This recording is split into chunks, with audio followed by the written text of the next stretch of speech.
You see what we rapping. You see what we rapping. Kings of motherfucking football, nigga. Motherfucking Super Bowl, bro. Dig me. Motherfucking Super Bowl champ. Let's get it. Yeah, she just passed away. But like she was one of them people that like it's always them people that's like she to me like she was a superstar. Like even from a kid, like she'll be walking around and she'd be like, auntie, excuse me, can you do this for me? Like the way she used to even be talking like and then my mother, she's so sassy, like oh my goodness, she used to sing around everybody, like just a joy. You know? So you know what I'm saying? So I just want to say RIP to my cousin, you know. Brother, for sure. I just realized that I was recording as I was already talking, but like you know, you don't gotta talk to your cousins all the time to know who your cousins are and all that stuff. So that's why like my cousins, I know I love my cousins. My cousins know that you know it's vice versa. So that's why it'd be peace, you know. It's a beautiful thing. It's the next level. So, you know, come with it. It come with the territory. Yeah. So let's get into this, bro. Let's do it. We got UFC 271, and we're gonna touch on UFC Vegas 47. Got Hot Take Rod in the building. You know what I'm saying? I know y'all missed us. And it's me, Monty T, and it's the RoundHouse RoundTable, bro.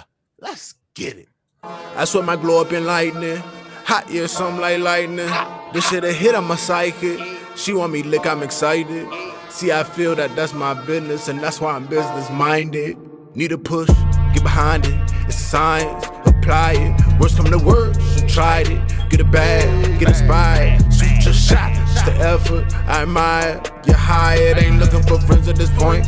My circle is small as a point. Yeah, I'd rather send an invoice than hearing the fake on their voice. It sound like a business report. Don't fuck with the business. One part of the RoundHouse RoundTable, me, Armani T, and I got my homie, my brother. It's the ROD. Let's get it, man. Let's talk about it. Say please. That's one, please.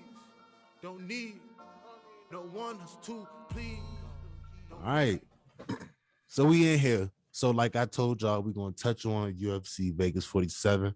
Hermanson versus Strickland. We're gonna touch on it real quick. You know, we're going the highlights just so y'all could see, you know, where we at with it. You know what I'm saying? Where we at. But first, let's talk about Malcolm Gordon versus Dennis Bondar. Well, pretty much, I feel like it could have been a lot of guys in the UFC in the flyweight division. Malcolm Gordon just looks elite.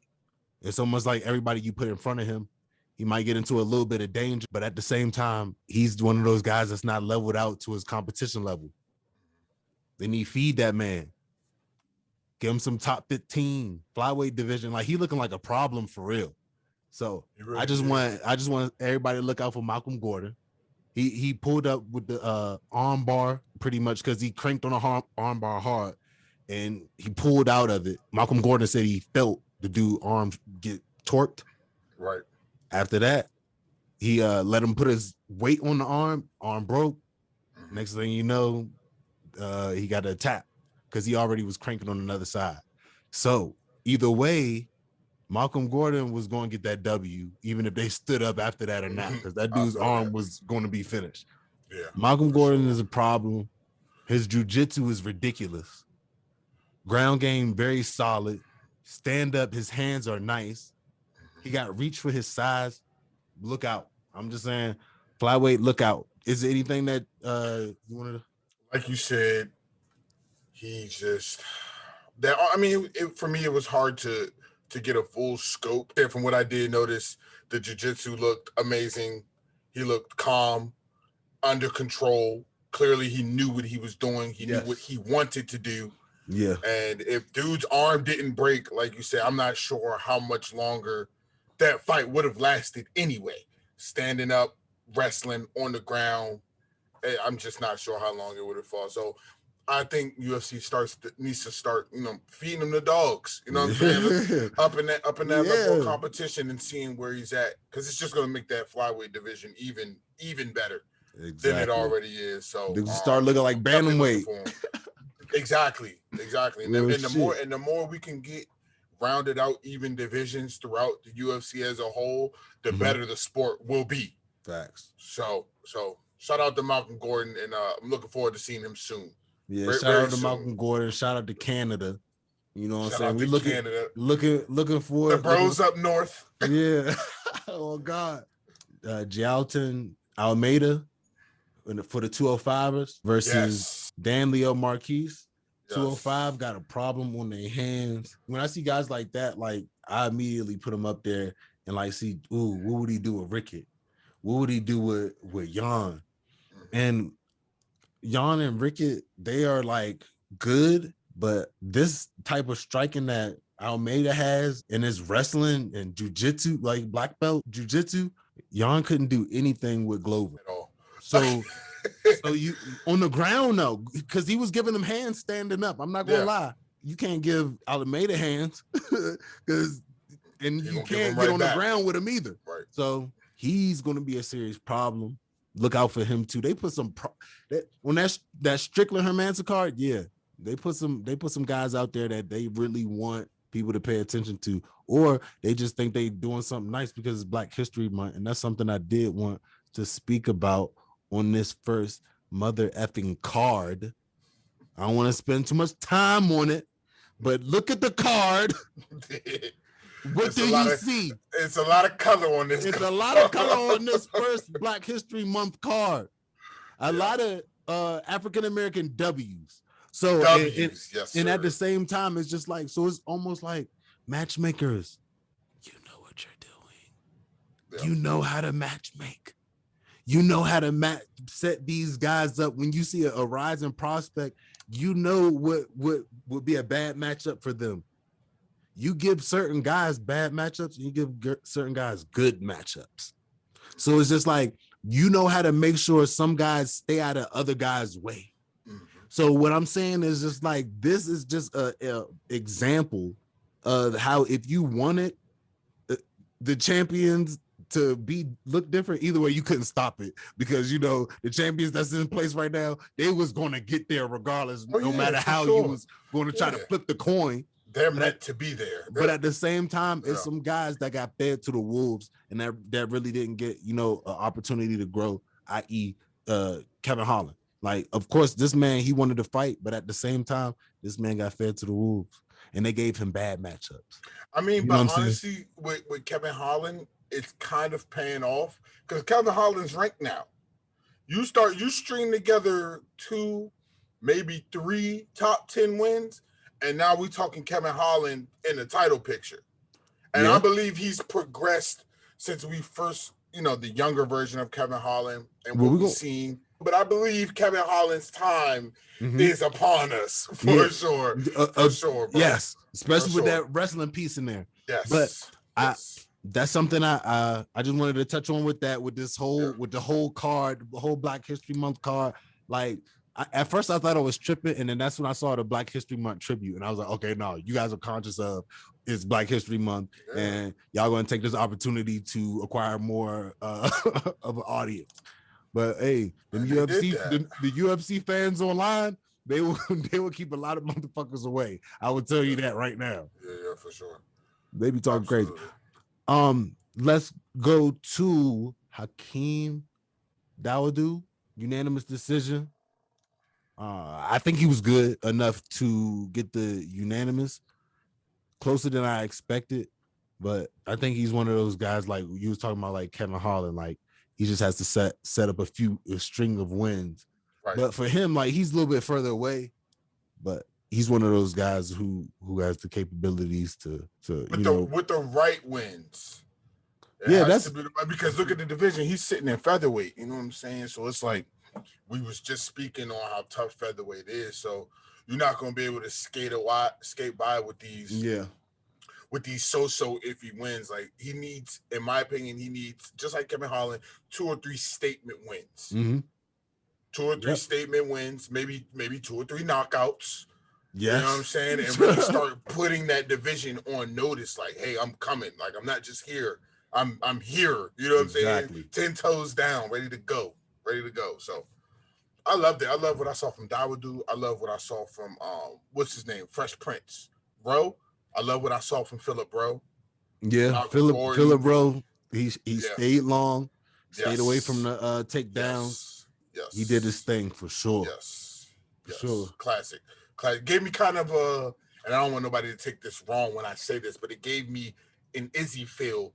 It was sort of an Izzy-esque performance, you know, keeping the distance, fighting a smart fight. I'm sorry. So exactly. It was great for me. It was definitely great for me. I enjoyed this entire card as a whole. I enjoyed this entire card from top to bottom, and I'm not gonna lie, I slept on it. I thought this was gonna be. You did? A snooze fest. I definitely slept. I can't lie. I definitely slept on it. I know I was definitely looking forward to the Trayshawn Gore Bryan battle. Like I was really interested in that, and it's still, the outcome was still interesting because it came off as a unanimous decision. And I went back and watched the fight again, right? And it just was Trayshawn Gore was just less active. Bryan Battle was just being more active, but I don't know. It's something in my heart saying that like unanimous decision is not where it is. That's how I felt as well. Going back to watching Tough and just knowing the type of fighter Gore is, to me, it looked like he wasn't mentally healed from that injury. Yeah, it seemed he was more patient. That's what it seemed like. He was more patient. But at the same time, I thought it was going to be like third round. He was going to turn it on. Yes. I thought it was going to be. I thought he was conserving energy. I don't know what was going on. Maybe it was the not the fear or the concern for Bryan Battle's power. I don't know. It doesn't seem like he was really affecting him. But Trayshawn Gore was striking, and it seemed like he was really doing damage. Like he was making shit happen. That one confused me. You know, just like Sam Alvey, like. Him constantly being in the UFC and losing confuses me. Like how? Like some people could just they be so quick to talk about other UFC fighters career ended. Like they're talking about Brunson after Brunson lost. They're like, well, what do you think your next move is in a career? Like, what are you serious? Sam Alvey is on a fucking what fight lose streak? I don't want to say it and be wrong, but at the same time, I know it's a lot. You know what I'm saying? Like that's what bothers me. Like some guys just like he comes in, the smiling Sam Alvey, like who cares about losing Sam Alvey? Like what's happening? Bruh, your man. Click that's on it. 6 in a row. Cause I think he did. Sam Alvey, I don't know what's going on. Cause you got fighters that was Habib and Gaethje. Gosh, like Gilbert Burns. You got dudes like Gasol. I said Gasol. Gaslam. You got fighters like Gaslam who are like great fighters, like great entertainers, fighters you want to see, and actually good fighters. You know, getting questions like, should he still be in the UFC and stuff like that? And you got Sam Alvey who just be in there getting a check. My man be in there just collecting his check. Like not even worried about the outcome, just walking around there, swinging hard when he want to, smiling at people. Exactly. I don't get I Brendan Allen was not playing with him. I don't get the method behind what keeps guys in the UFC. Like, what are we looking for? And I don't want to get too much into it, but like, what's the precedence? What like are we ranging this? Remember what Jersey was telling us when he was on the show? He was talking about like, I don't know if y'all know or not, but a UFC win is like a different type of drug. So those guys are chasing those wins and chasing those, you know what I'm saying? And I can say I was just in a jiu-jitsu tournament, nigga, and every W that I got, that shit was like, yeah, let's go. You know, it's like, yes, who's next? Yeah, for sure. Like, where's the rest of my food? You know what I'm saying? Like right. It gets like that. And Sam Alvey probably just collecting a check at this point. I don't know. That's where I'm at with that. So like, speaking of Sean Strickland versus Herman's split decision, you know, on some real shit, if it was unanimous, Sean Strickland way, I wouldn't be tripping. I wouldn't trip. Herman's a little old to me. Hermanson looked like he has not boxed before in his life, Ever. or Sean Strickland boxing is that good. I don't want to believe that. Like, there's no way I'm buying that. I'm selling that. Good. I'm in a seller market and I'm selling that, bro. I don't understand it. Sean Strickland, we saw you use a few more feet because we know you've been listening. You used a few more feet this time. Your feet was a little bit more mobile. I did like the boxing, but at the same time, it's just like, why is nobody like kicking his legs? Why are you not kicking his legs? And then every time he tried to kick his legs, he'll just jab him in the face. So, okay, if you're going to try to jab you every time you try to kick him in the face, why are you not adjusting to that? Because it was confidence. Jack Hermanson wasn't the dominant one. Dominant in a sense of his confidence wasn't there. And somebody said something about Sean Strickland being a former neo-Nazi and him being the main card for Black History Month.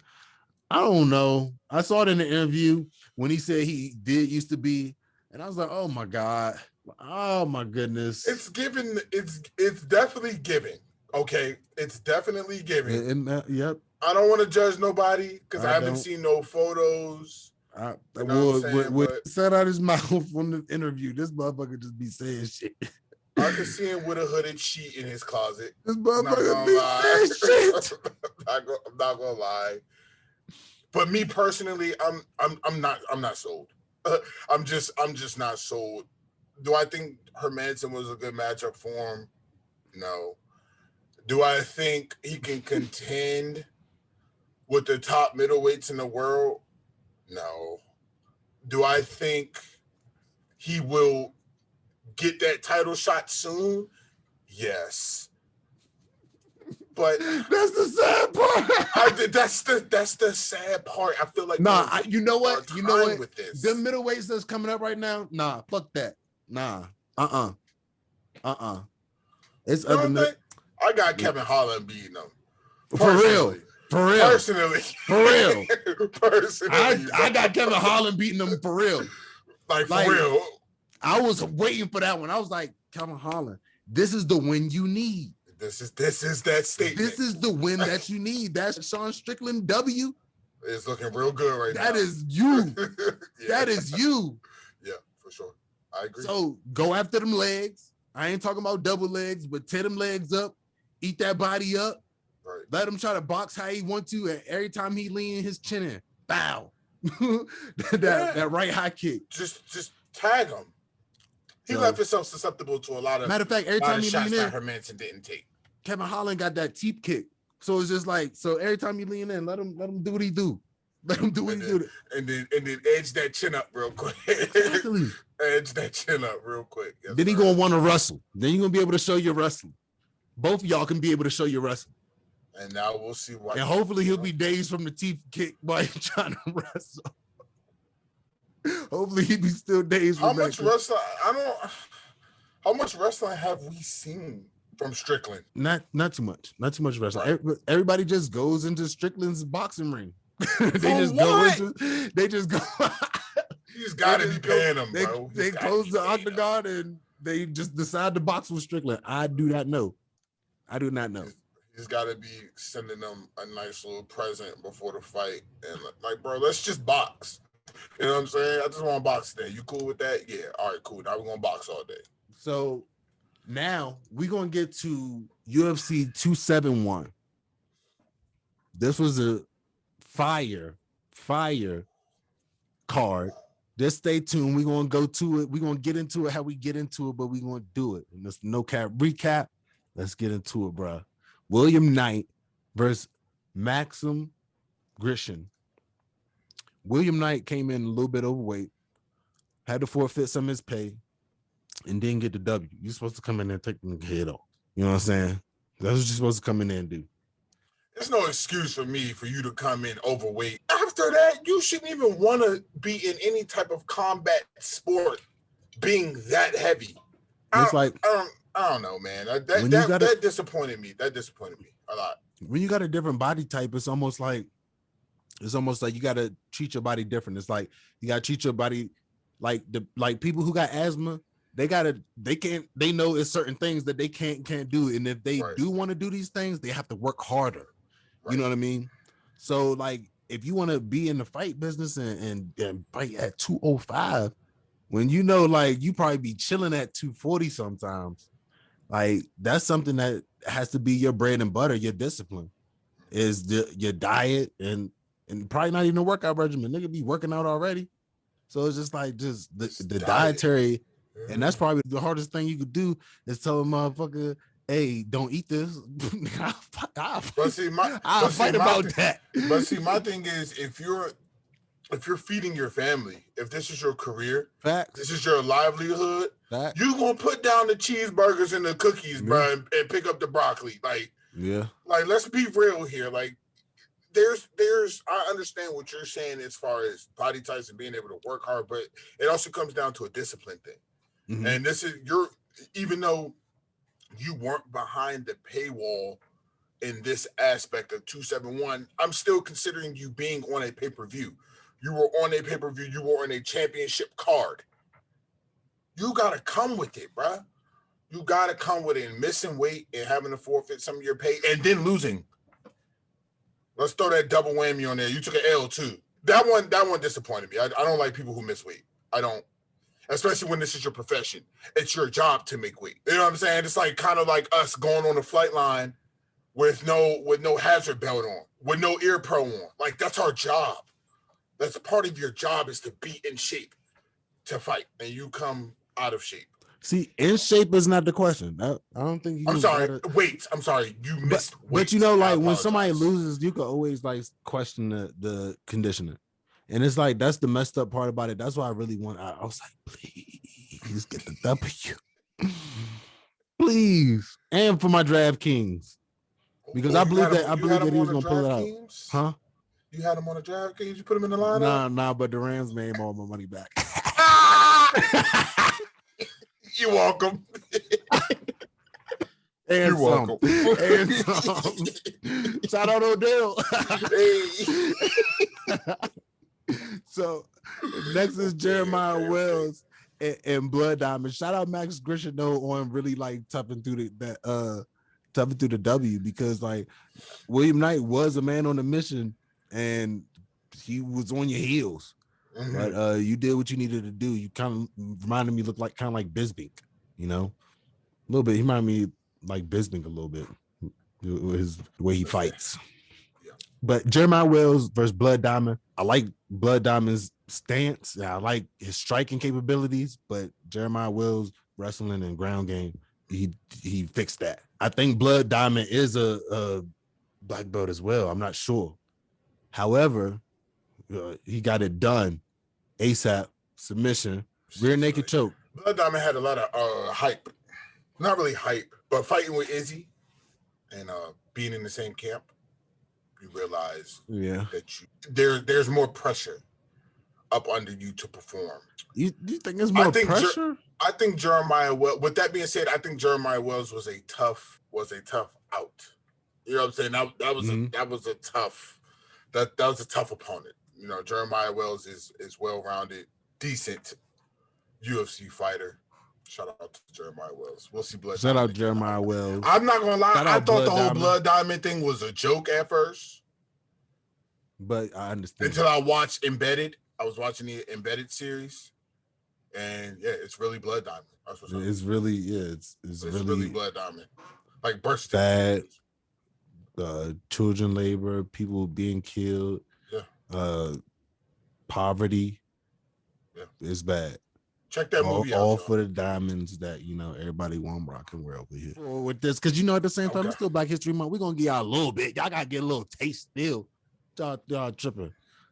Next, Douglas Silva de Andrade. Oh my God, I did that. Verse Sergey Morozov. You knew something. You knew speed bump was coming. You powered through that first one too easy.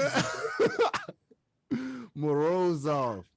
And I thought Morozov was gonna pull up, but he pulled up to a dog. Andrade was not going.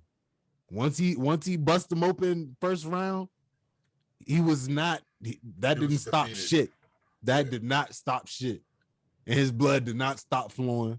He ended up coming out with I think that was a rear naked as well. Rear naked choke. And he was going to get that shit. Like, he's one of those guys that for the bantamweight, he's going to be scary for some of those motherfuckers. And he just finished Morozov, and Morozov was on a run. On a run, yeah, that's what. So, yeah. And he was like, and it was almost like, I'm not leaving out of here undenied. He was relentless. That's what I like to see. I like watching Douglas Silva de Andrade. I love watching him fight. I want to see who he would be fighting next. Bantamweight division, so it could be. It was the underdog coming into this too. Exactly. So the next fight, he gonna end up being the underdog again. If it's gonna be a good fight, he keep fighting like that. I'm gonna keep cashing out on him. Exactly. The dogs that's gonna be in there, yeah. Get me paid, please. Yep. Speaking of get me paid, who didn't get me paid was supposed to get me paid, but didn't get me paid. AJ Dobson versus Jacob Malkoun. He stayed with the wrestling bag. He was not doing anything with him standing up, so he had to take him down. Which is smart. Stick to your game plan. Know but your strengths. It's almost like, what? Like, do we really just be in the gym practicing hitting pads? Is that the only thing that we be doing in the gym? I don't think so. I think it comes to an extent where you have one fighter who specializes in one craft, and you have another fighter who specializes in another craft. And of course, you work on everything throughout your camp, but you also want to stay sharp in what you know. You want to stay sharp in what you're proficient at. So when it comes to these striker versus wrestler guys, it's hit or miss, man. Because it's like, if the striker doesn't keep his distance and you start getting drugged down to deep waters, the wrestling guy's gonna win every time. To wrestle, you got to have amazing cardio. That's why I don't get this narrative like when you see striker versus wrestler that the wrestler is just an automatic underdog. Do you realize that some of those dudes are in the best shape in the UFC? You know how hard it is to wrestle for 2 minutes, let alone 3 5-minute rounds. Like, It's very impressive. So shout out to Jacob for sticking to the game plan and middleweight, that they go that division again. You're going to have to start stringing together wins. All of these wins, all of these W's are important, and it looked like he realized that he came out on a mission. You could tell he had a game plan for the last 6 months. You could tell what the coaches drilled in his head, and he went out and executed it. Got the dub. Real shit. Got the dub. Real shit. Shout out to Jake. Speaking of went out and executed, Ronnie Lawrence versus Mana Martinez. Ronnie Lawrence did what he was supposed to do. He did what he was supposed to do, and he stood up. He had Martinez beat on the hands and on the ground. So I was wondering when the other side was either going to throw in a towel, or they was going to realize, or he was going to go to the ground and try to take him down, and try to be dominant. Right. Ronnie Lawrence ran the show. Mana Martinez, whenever he was taking off, that's when he was getting a little bit of success. I don't know, maybe it was a conditioning type thing, but once again, one of those wrestlers, like, and he's not even like a day one wrestler. He's like one of those guys that just pick up wrestling fast. That's Ronnie Lawrence. Right. And I think he's good, but he will be challenged. I can tell you that. Like, he's not one of the ones that's just gonna walk through the division. He's gonna be challenged for real. Like, he's gonna work his way. Yeah. He just needs to keep that consistency with the takedowns. Mm-hmm. I don't see him outstriking anybody. I mean, if we're being honest, he got outstruck in this fight. He didn't even throw as much, but he still got outstruck. So his bread and butter is going to be being balanced and being able to time in those takedowns and not sustain as much damage. As long as he can do that, and like I said, maintain the takedowns and keeping that ground, that jiu-jitsu presence, I think he'll be successful. Yeah. And success, now let me define successful. I'm not saying successful is with a belt, but successful is maybe you'll get a title shot. You know what I'm saying? You'll crack top 15. Yeah. You know what I'm saying? Like, you crack top 10. You'll be a name. But we'll see. We'll see. One fight at a time, right? Yep. Speaking of a name, You was talking about it earlier with these guys that's in Izzy's camp. Carlos Ulberg versus Fabio Schrank. I think that this was a good matchup if Fabio Schrank came with confidence. His confidence was gone first round, and it's almost like he was just fighting to survive. He was literally just taking pictures of Carlos Ulberg striking at him. That's all he was doing. His corner was screaming. He wasn't doing nothing, bruh. No adjustments. No adjustments, no changes. They was just like throw a punch, bruh. In a UFC fight. In a UFC fight. My man was froze. I don't know if it was stage fright. I don't know what it was, but Carlos Ulberg maybe it was just Carlos Ulberg just standing in front of him being confident because he was landing a few shots. So he just got to make sure that confidence is there. I was thinking maybe he hurt his arm or hurt himself in the round and went in the earlier rounds, but I don't know. I just know Carlos Ulberg, like, he got a good W off of him, a nice dominant W off of him, but those wrestlers not playing. No, I'm looking at the numbers, and the numbers say injury. The numbers say he was definitely protecting something. I mean, you go 3 rounds, right? 15-minute fight, and you threw a total of 41 punches. Yeah, bro. He was throughout the whole fight, 41 punches. Nothing, bro. And that averages out to what? 12 punches around? Something like that. Who does that? Bro, maybe he was hurt. Let's just chalk it up to him being hurt. That's the only thing I could think of. Like, he's not throwing anything. Like, I don't know. Yeah, he's hurt. He's got to be hurt. Speaking of throwing shit, Kyler Phillips versus Marcelos Rojo, the Matrix. The Matrix, Kyler Phillips. Bro. I was shocked this went to 3 rounds, though. Bro, I was too. Like, I like how he tries it. He does it. He doesn't. He takes those chances, and it seems like every fight, those chances are becoming more and more calculated. Yeah. More and more like he's practiced them. So I like the fact that he's still progressing and growing in the bantamweight. Like, once again, another problem. Another problem in the bantamweight. Marcelos Rojo, he a dog. That's why he was in there for the amount of time that he was in there. Absolutely. But the amount of time that he was fucking in there, he was getting rocked, came out with the arm bar and Kyler Phillips jiu-jitsu. That's something I did not think about. I didn't think about Kyler Phillips' ground game. And that's gonna be a difference maker for him. And he hides that shit. And it's very elite. Well. And it's elite too. Yes, absolutely. So that's if nobody really saw Kyler Phillips' ground game, they just saw it there. So now it's like, hold on, wait, whoa. The division is now on notice. Let me just stand up and take these wild ass strikes that I don't know where they're coming from. Damn, maybe I down. Go to the ground. Roxanne Modafferi versus Casey O'Neill, split decision. Don't agree with it. I do not agree with it. Feel like Roxanne Modafferi won that fight. Casey O'Neill, I don't know about it. I think they just blessed her with another W. And when the crowd was booing, they wasn't booing because they wanted Modafferi to win. They was booing because they like, how the fuck did you win? That's what they were booing about. Like, you want to be a villain? No, you're not a villain. You didn't do nothing wrong. You just came in the UFC and now they are trying to push you along. That's it. So it's not your fault. She's definitely getting fed. I felt like it was a draw. A draw? I give it a draw. If you able to say it was a draw, then I feel like it was a draw. I feel like it could have went either way. I feel like split decision was the right call. Now, do I feel like the right fighter won?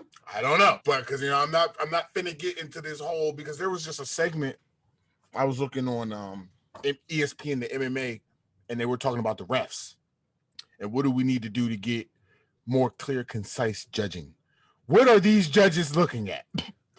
I feel like Cormier said, "What are these judges looking at? What are we judging here?" So once you leave it up in the judges' hands, it can go either way. Yeah. I feel like Roxanne, she did her thing. I feel like she went out fighting. I feel like she went out on, I mean, of course you want to get a dub, but I feel like she went out on her terms. I feel like she can be content even with a loss. I feel like she can be content going into retirement. Nah, you trying to give all that talk. All right, yeah, that's nice. Yeah, that's nice. I feel like if it does make you feel better, your last loss was to somebody that they was trying to push up in the rankings. So once she finally gets up there in the rankings, she's really like it's almost like it's a small little grace period in the rankings where you could beat people and keep winning, and then that's when you're gonna get to the hard shit, and then it's really gonna either expose you or you're gonna shine. But either way, you're gonna be in that position. Especially when it comes to these women, the women's divisions, because the talent gap, once you reach a certain number, is great. It's noticeable. You know what I'm saying? Yes. So that 6, maybe 7. Okay, but once you start hitting top 5, now it's like shit start getting real tight. So hold up. It's a whole different. Shout out Roxanne Modafari. Shout out Casey O'Neal for getting enjoy retirement. You know, enjoy your retirement. Hey, shit, I come back, run that back. I come back and run that back. Just to retire again. Just to retire again. Like, let me make sure. I wasn't sure the first time. Yeah. Speaking of retirement and not retiring, Andre Arlovsky got another granddad. Ageless Andre Arlovsky got another W, Jared Vandera, and he just keep doing it. I don't know what's more impressive, him or Glover. I don't know. Glover got up there. That's only because he got a belt. He got the belt. Like he got a belt. He really did that. And we watched him sit at cage side. He was sitting waiting right there at cage side. When Jan beat Izzy. So shout out to the Ageless Wonder. Shout out to Arlovsky, Andre Benjamin Arlovsky. Button. Arlovsky. So now we made it to the main card. Finally, we here. And we're gonna start it off with the Bobby Green Nasrat lightweight bout. Bobby Green came through with the unanimous decision, which was well deserved. Spot on. Like what else can you give? What's above unanimous? Like what else? Like knockout. Everybody unanimous plus the crowd. Like everybody believes it ain't no shadow of a doubt. Bobby Green really put hands on Nasrat, and this was like a boxing show. Like it's like if you want to see the great Bobby Green fight a random guy, let a bear. Yeah. And you just showed off. Like that's what he was doing. He was on pay-per-view for a reason. Bobby Green gonna keep turning up for the lightweight.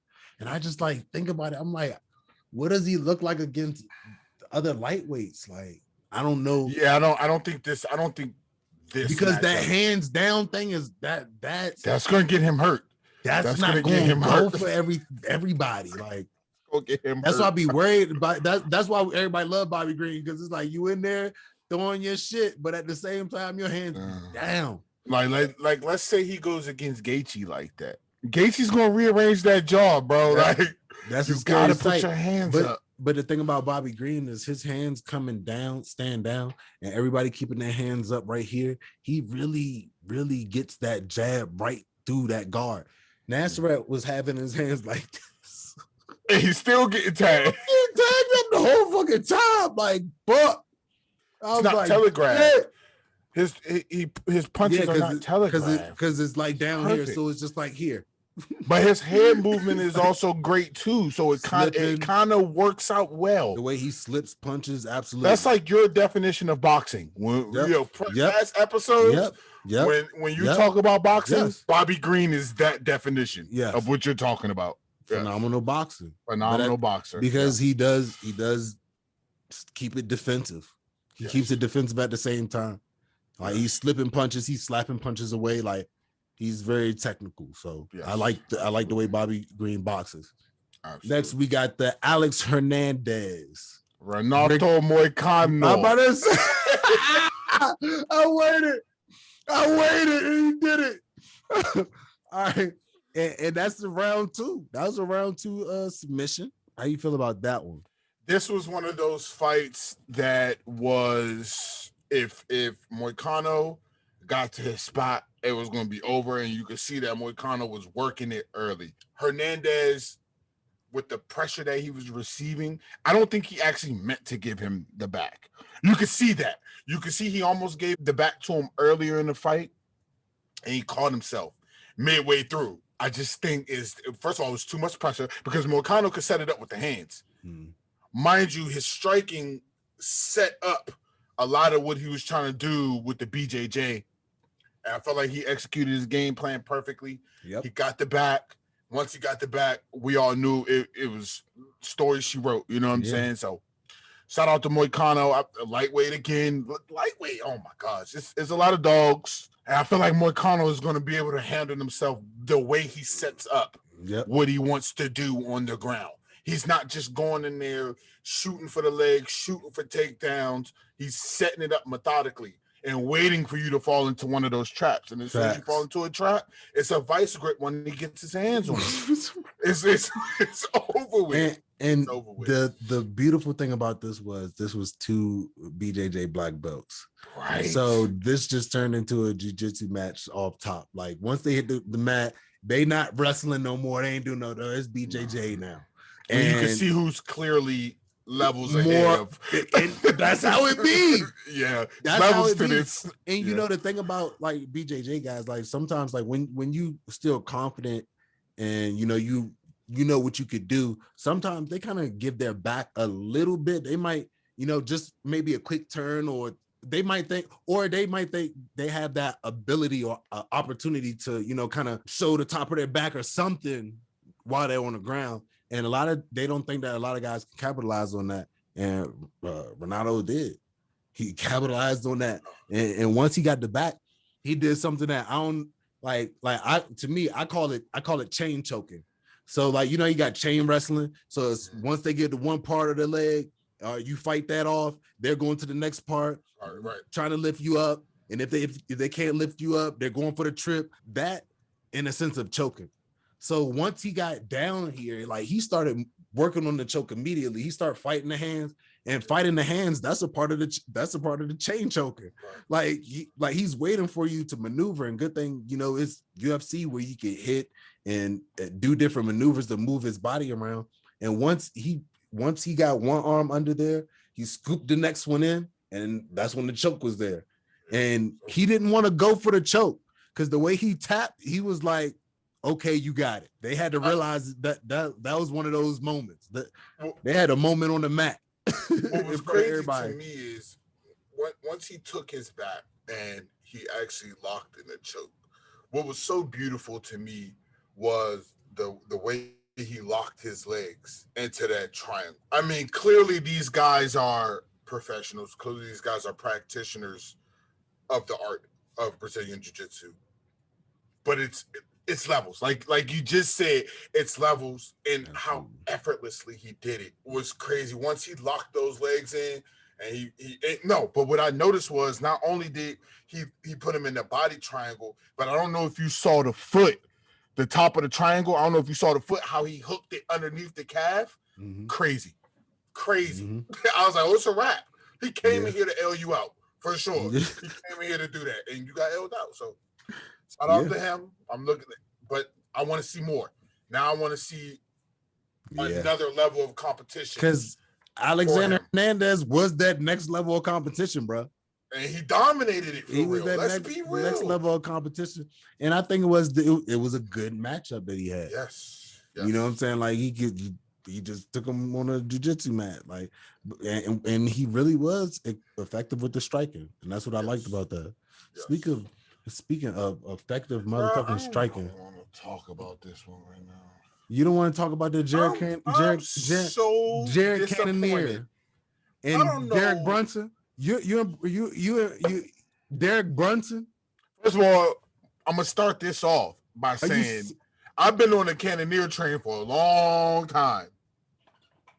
Now Brunson been on a heater doing his thing. Yeah, and I don't think, with that being said, I don't think this fight necessarily showed who was the better middleweight. And I'm going to tell you why. Jared Cannonier was Jared Cannonier. You get what I'm saying? He was who we thought he was going to be. Yep. Brunson did not look like the same Brunson that just fought Till. He did not look like the same. He didn't look like Blondie Brunson. He looked slow. He looked very lethargic. I don't want to say he was out of shape, but it just looked like something was off. The way he was looping his punches, he wasn't crispy at all. You know, it was something was off to me in this fight. And Jared, and shout out to Cannonier. No excuses. You capitalized. You did what you were supposed to do, especially with a title shot on the line. You did what you were supposed to do. So I'm not taking this victory away from Cannonier, but to me, it just looked like there was something off from the start of the fight with Brunson. He just looked off. You know what I'm saying? Am I tripping? Yeah, like, I'm not saying that's the reason. I'm tripping. So this looked like the same tripping. Brunson. This looked like the same Brunson that was on a 5-fight win streak. That's what you're telling me. Yeah. Hell no. This was the same Brunson that beat Kevin Holland. Yes. The difference was, like, I think Jared Cannonier really, like, showed the difference between, like, not accepting wrestlers, like, whenever they try to wrestle. Like, he was very disgusting in the way he was mashing their face up, the way he was pulling the head up whenever they'll go for his legs, not even trying to go attack the hands. He was pulling up, mashing the face back, mushing forearm. Like, it was elbows that got him hurt in the first place from trying to wrestle. He got to a point. He got to a point where he was trying to go for a takedown that he did not commit to, and then that's when he wasn't low enough, and Jared Cannonier held the back of his motherfucking head and caught him with the bow, dazed him, and then that's when they got in that little scramble where he fell onto the ground. It was the fact that Derek Brunson was gassed. You see how relentless he was in getting the takedowns that he did get, and then didn't like completely. He burnt himself out, bro. Like he didn't give himself an opportunity. Yeah. So he was the same exact Derek Brunson. It was just easier to take down those other guys. He was receiving hands from Till. He was receiving hands from Kevin Holland. And I'm glad you brought that up because I wanted to make a point. I don't think a lot of people realize Cannonier's power. Yeah. Because if I'm not mistaken, he used to be a heavyweight. Yes, his power and his reach is different for middleweight. He's really different. And I feel we'll get into it once the fight is actually announced.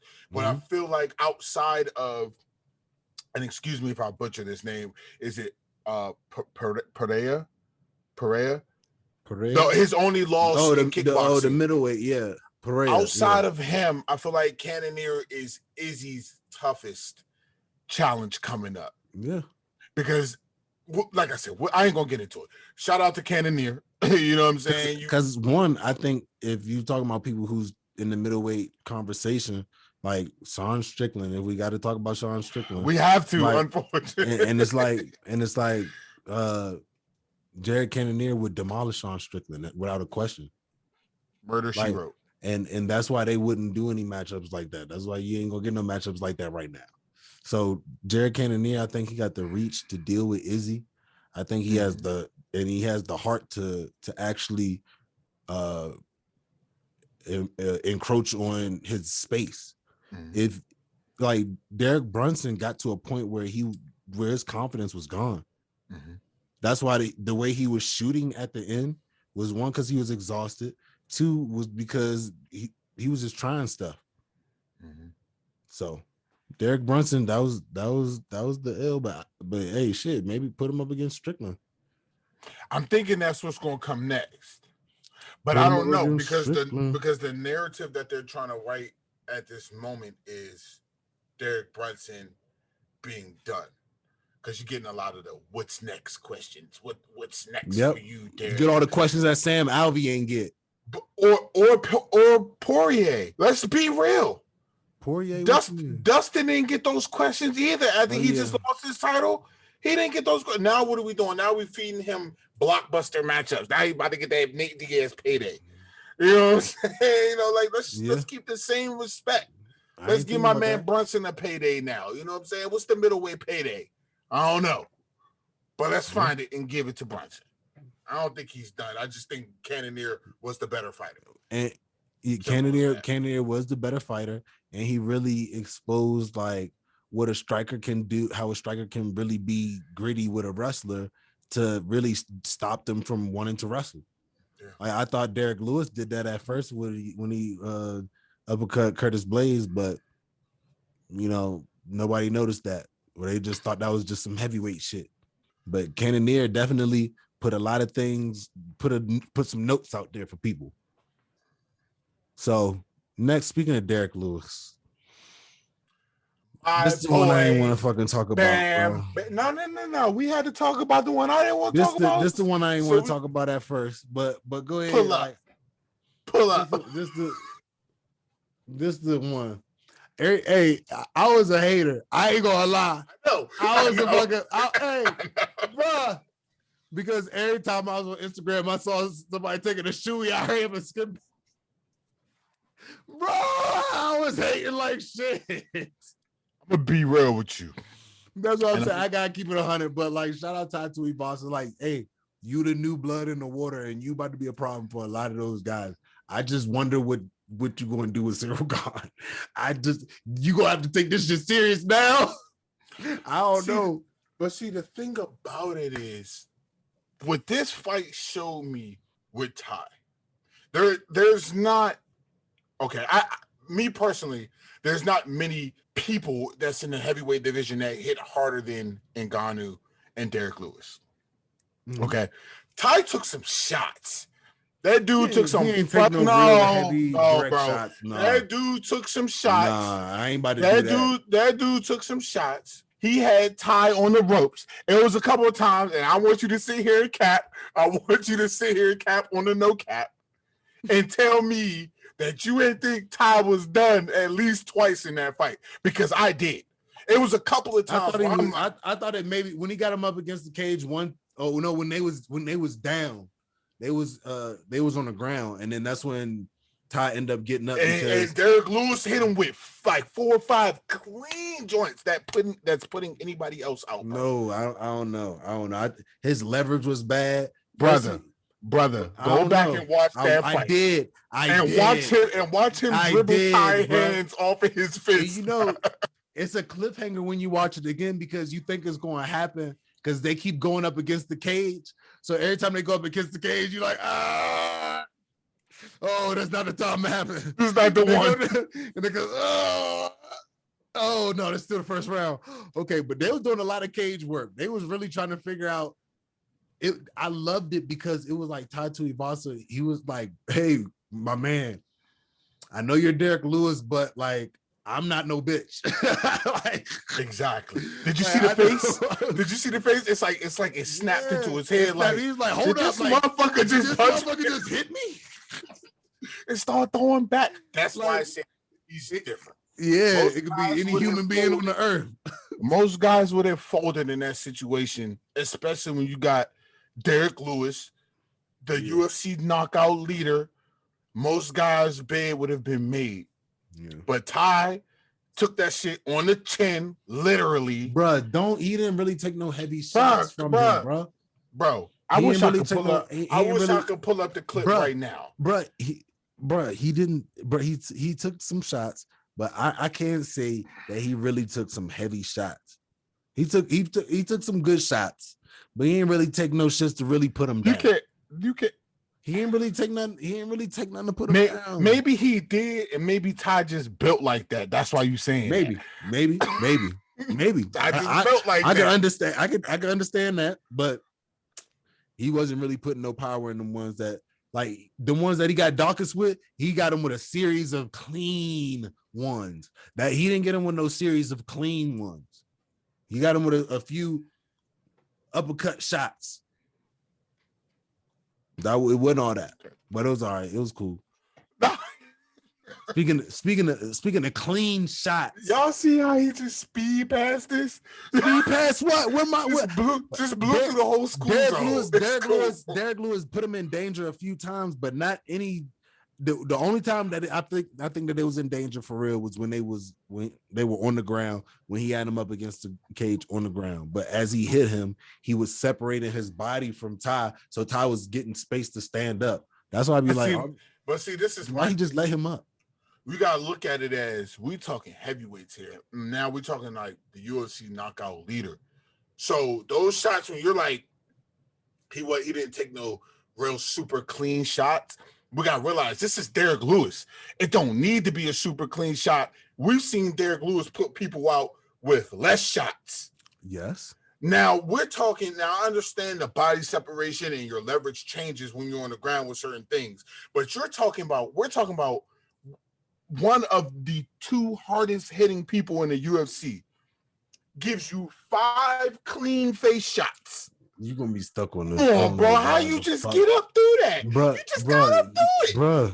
And then turned around and gave him. And then hit him with the elbow and dropped my man. Yeah. And it was in fashion. Okay. It was absolutely in fashion. Let me ask you this. Cyril Gane. What is it gonna take for you to become a Tai Tuivasa believer? What's it gonna take for you to do a shooting? What's it gonna take for you to do a shooting? I always thought that he was talented for real. Like but what makes you a believer? Hardy. It was from Hardy. Hardy when he fought Hardy. Oh, remember? yeah. He fucked Hardy up. Bad. And that's when we was just like this motherfucker's not fucking with nobody. Like nobody, like he's a problem. And I've been saying that he was a problem. But I didn't think he was gonna be a problem versus Derek Lewis. So it's just like at the same time, Derek Lewis got caught up against that cage. And the one thing I do want to say, Tai Tuivasa kept holding on to the top of the cage. I knew you was gonna mention it. And that shit was annoying me a little bit. And that could have played into a few factors. You know what I mean? Like it's a lot harder grip, or you got a lot more control over somebody if you got your arm around the cage and you're leaning on that motherfucker too. Like you got control over somebody good. And he's like trying to change the grips on the cage. But at the same time, if you sweaty or moist, your hand's gonna kind of stick a little bit. If you back here, your hand's gonna stick a little bit. So I don't know. I think that was a little weird, and how they wasn't saying shit about it. But I don't know. I digress. He caught him with the clean. The elbow was like masterpiece. I didn't see that coming. I can't even lie. I thought Derek Lewis was gonna eat that until he tried to take a step and just kept falling forward. And the thing was, he was already hurt before the bow. Oh yeah, for sure. The bow is just what blanked it. Oh, yeah, so that's why he fell the way he did, man. It was just and when he walked off, I was like closing my eyes and I opened them up, and he was like, it's like he paused for a little bit, waited for me to open my eyes back up. That's when he did the little. Oh yeah. I was like, the shimmy shake, the shimmy little shake. shimmy. So. But I was hating for a little bit, but like either way, it was eventually going to happen. Like Tai Tuivasa, he's a beast, and he young, and he coming up, and at the same time, he's just having fun with it. Like he ain't even treating it like a job yet. You know what I'm saying? He ain't even clock in yet. So what's going to happen when he really start putting that work in? You know what I'm saying? So that's what I be wanting motherfuckers to keep that in mind too. That's why I ain't sleeping on Tai Tuivasa. I was just on this fight. I was like, hell no, you ain't about to just walk in there. Your young ass just beat Derek Lewis like it's sweet. And he did. And he did. He did that. He did that for sure. And he definitely did that. Speaking of he did that, the funniest part of this fight was when Izzy did rock, paper, scissors. Gonna keep it clean. Touch gloves, let's do it. You like somebody little brother like do annoying shit like that. That's just somebody little brother do like. That's the little mind games and shit. Like, did he just play rock, paper, scissors what with the him? fuck? You just throw his shit off. Just throw his whole shit off by doing something like that. Like, what the fuck? Oh. Now you think about rock, paper, scissors. Fuck, now I gotta get back in the mindset of fight. Oh shit. Let me ask you this. There was a lot of mixed reviews, mixed opinions on who won what round. Now, did I have Izzy 4-1? Absolutely not. No. I didn't have Izzy 4-1. I had Izzy first round. I had Whitaker second round. I had Izzy third. I had Whitaker fourth. Whitaker fifth. I had not by a large margin, but I did have Whitaker 3-2 in this fight. I think personally that Whitaker was just doomed to begin with in this fight. That first fight was a very emotional fight. I like the calmness. I like the self-awareness. Like, hey, I was doing too much. He pretty much said it without saying it. I was doing too much last fight. You know what I'm saying? The moment got to me, so X, Y, Z, I'm going to come and do this. I felt like the takedowns made a difference. But I felt like where Izzy really won and where Whitaker got discredited for the takedowns is the fact that it was no control time. Izzy was right back up. Shout out to that Yan fight, because that Yan fight taught him, bro, I can't lay here with a wrestler. Yep. It's not going to work out for me. So, and still, let me start off with the respect.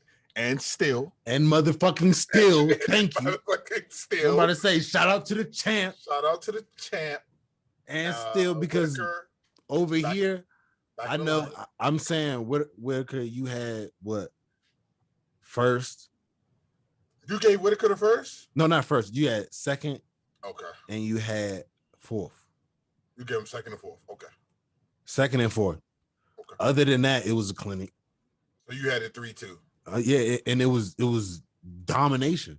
Like, if you're the champion, you're constantly approaching, and you get, man, Robert Whitaker get Izzy in bad spots where he cut off the cage and he just back up and go to the center of the cage. Like, bro, what you doing? But I think the whole approach thing was part of the game plan, because you got to remember, Izzy's, if not he's the best counterpuncher in UFC. That's where he's going to make his bread and butter. You're going to come at him, you're going to miss, and he's going to make you pay for that miss. I feel like Cormier called it right.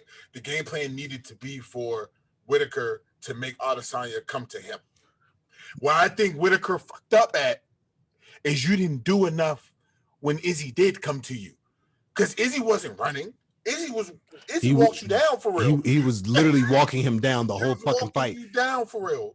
But you didn't capitalize on it. You had your takedowns, but you didn't keep him on the ground. Mm-hmm. You didn't do enough dirty boxing. I feel like the dirty boxing that he did fifth rounds, you should have been dirty boxing from the jump. Every time Izzy gets in close, you need to make it dirty. Stop trying to play this distance fight with Izzy, because you're not going to win, brother. and the thing about it, the scary part about it is, I think that is what Cannonier has. He has that heart of like kill, like right. Robert Whitaker has this. It seemed like it's like, okay, I'm going to do what the game plan is, and I'm going to get the job done. And Jared Cannonier is, okay, this is the game plan. The game plan is to kill, and it ain't no job. This is survival. Like, this is the only way I eat. You know what I'm saying? So I think it's a whole different mentality when it comes to Robert Whitaker and Jared Cannonier. But Robert Whitaker, he was definitely, his boxing looked different. And his movement looked a little bit different as well. But he was there taking pictures too. He was there like mesmerized in the moment, bro. And Izzy was there super focused and really taking off on him. And I think that like those takedowns really was an issue for Whitaker, because like you said, like he didn't control it. He didn't keep it. And it wasn't any game plan after take him down. Right. It was just take him down. And he thought it's almost like he was a casual fan and he got in his first UFC event. It's like, all right, okay, so all I got to do in the championship fight is just take him down a few times. And it's like he took the directions but wrong. Like somebody like, hey, just take him down a few times. If he doesn't take you down, then if you throw the same amount of punches or close amount of punches in him, you're going to win the fight. Somebody must have told him that shit, because that's bullshit. Because everybody knows the 4th and 5th round, that's the championship rounds. Izzy, the 4th round may not have been Izzy, but he was not far behind it at all by any stretch of the imagination. Absolutely. So that's why like it still came through as the W. Like, and you know, Robert Whitaker, I really don't believe that he really wanted it, bro. Like, I feel like I don't believe he wants it on some real shit. It's hard to say that because we're talking about Izzy here. You can't. I feel like you can't fight Izzy how you would fight anybody else. You know, okay. So perfect. You just said that. I think Robert Whitaker said the dumbest thing in an interview. He should not have told me that I should not have this information in my brain from words of his mouth. He said he does not watch his past fights. He has not seen his past fights. So he's saying the past fights he had with Izzy, past fights he had with Gaslam, past fights he had with all those people, unless it's maybe seen on Instagram, whatever. Right. He has not watched the fights. Which is a red flag. Major red flag.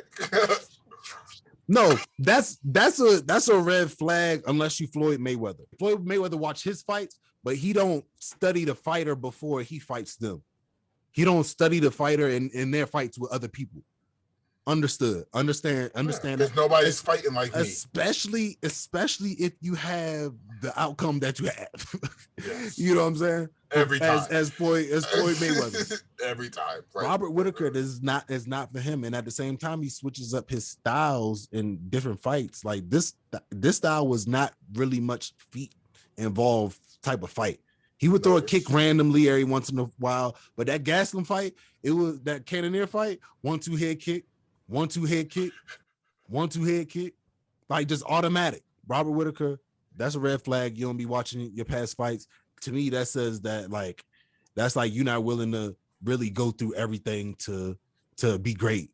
Like and that's watch yourself fail over and over again and over and over again and over and over again. To the point where you breaking down his every movement, where you can understand how this man is operating. I know for a fact Jan Blachowicz was studying this motherfucker, and he already had a championship mindset because he won championship fights before, and he knew the time to take him down, and he was conscious of that. So that's the difference. That'd be the difference between motherfuckers. Like if you really want to get the belt off an established champion, you're gonna have to fucking do your damn homework. Yeah, and then some. And you up there just off the strength of I'm Robert Whitaker not doing my homework, straight Nick Cannon drumline, I don't read music type shit. Like straight, I don't get it. But you know, hey, do your thing, Robert Whitaker. I just want to give Whit more credit. And the credit that I'm going to give him is it's just Izzy. You know, Izzy is different. We're talking about Cannonier, and yeah, I just said it, but Izzy is one of those fighters that's he's like Bill Belichick, right? For all my football people out here, he's like Bill Belichick. We all know that when Bill Belichick plays a team, his scheme is to take away the best player. I don't care what the other 10 do. This one ain't finna get off at all. And I felt like that's what Izzy's mindset was with the takedowns. He already know Whitaker's only real chance is what? Get me to the ground. If this fight stays on the ground, I believe we're talking and new. But Izzy knew, established champion, like you said. Izzy already knew. I've done my homework. I know what he's gonna want to do, and Izzy just took it away. His game plan was a takedown. Once Izzy kept popping up from the takedown, it's like, all right, well, I can't get inside. I can't 1-2 head kick because every time I won, I missed it too. And if I miss it too, the head kick not coming. No, the head kick coming at me. You know what I'm saying? I'm getting question mark kick. I'm getting hook kick. You know what I'm saying? So, and them shits was looking lethal. It looked crispy. Oh my God. Crisp, even the feints, even the one that he faked. I'm like, right. If he had thrown that bitch, boy, your red would have been back there somewhere. Like he was looking sharp. Izzy different, man. I'm waiting for that Cannonier fight. It needs to be announced. He said June. Izzy said he's going to be ready to run in June. So I feel like with the early finish in the Cannonier fight, I feel like Cannonier didn't expend much. He damn sure didn't take much damage. Nope. I feel like he'll be ready by June, ready to go by June. So let's announce that and soon. let's get it popping. Let's get that popping. Let's announce that soon. Real quick before we move on, I did want to touch on Walker Hill. Oh, okay. I feel like that's gonna be explosive. Yeah. And I also feel like this is gonna have down the line, this is gonna have big title implications. Both guys are looking very solid right now. Yeah. This fight's a toss-up, to be honest with you. Right now, this fight's a toss-up. I'm looking forward to it. I'm actually I do think so right now. I do think so. I think Johnny Walker, I give the lean to Walker because I feel like Walker's like one of them psychotic dudes that just walks into the bar, you know what I'm saying, busts a glass bottle over his head and then cuts himself with it. And it's like, all right, who want to fight now? He's like one of them, like Michelle Pereira, him, like one of them type dudes. He's just wild, unorthodox. You're not going to see where it's coming from. He's coming with a ton of power. He got cement blocks for hands. So you just went against Santos, so this will be a big win for Jamal Hill if he really gets the W. So I'm looking forward to seeing that. And then what's his face? The last person that I wanted to Joaquin Buckley. Speak on. Joaquin Buckley. It's time for another highlight. Time for another spinning back kick. It might be a highlight either way. Abdul Al-Hassan. He a highlight reel too. He got his last W, but at the same time, it's just like why them two gotta be going together? Why? But all right. All these other elite fighters, elite strikers. All right. Catchweight. Oh, Kyle Dawkins and Jamie Pickett are fighting at a catchweight. I wonder what's the catchweight.